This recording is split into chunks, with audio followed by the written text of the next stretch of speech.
Another nail in another nail in my coffin! Hey everybody, it's me, friendly neighborhood Uncle Pete, and welcome to another episode of Let's Nail This, where viewers try and fix the kills of stupid people in horror movies.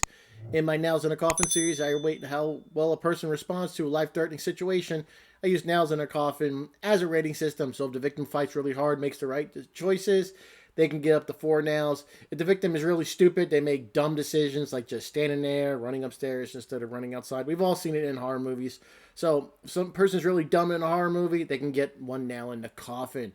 We always see this. We watch a horror movie and think, hey man, if that was me, I think I would have done this. I would have survived that kill.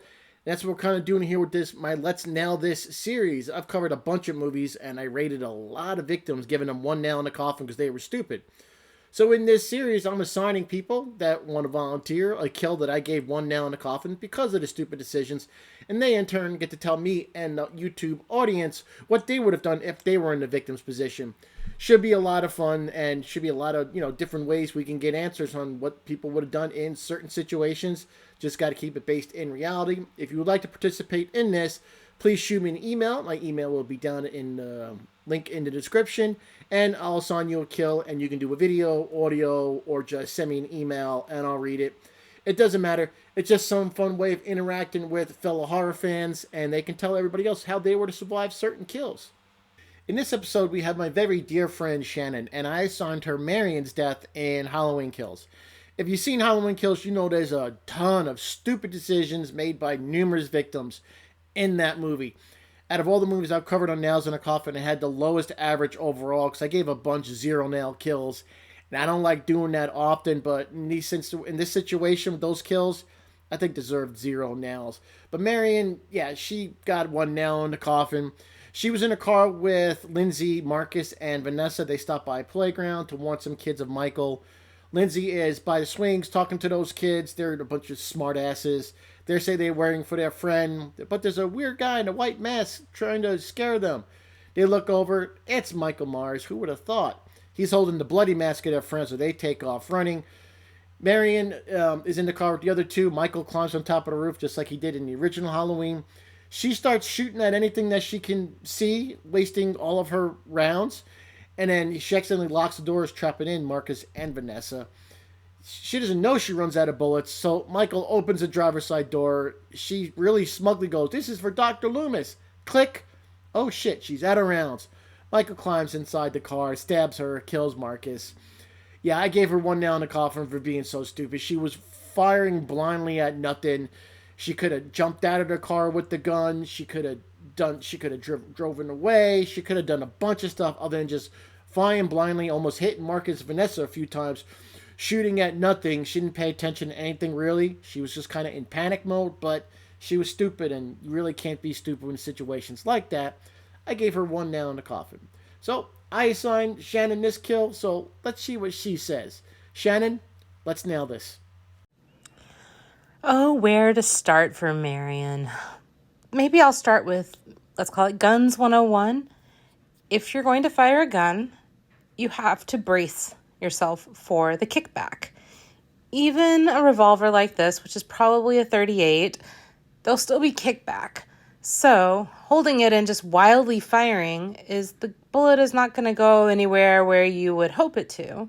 Secondly, she saw Michael was behind the car and then heard that he was on top of the car.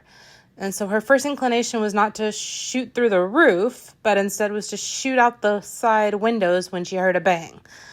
Doesn't make a lot of sense to me, but I'll grant her the panic mode part. Sure, fine, okay.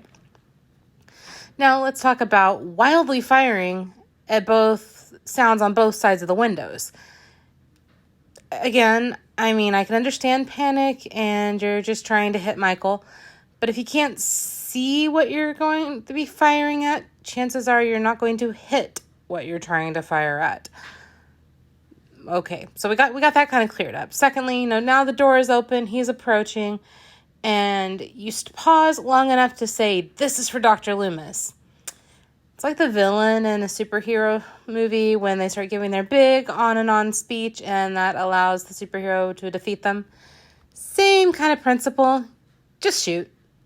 And it also, this is kind of nitpicky, but it was a revolver. You could look down to make sure you have the bullets.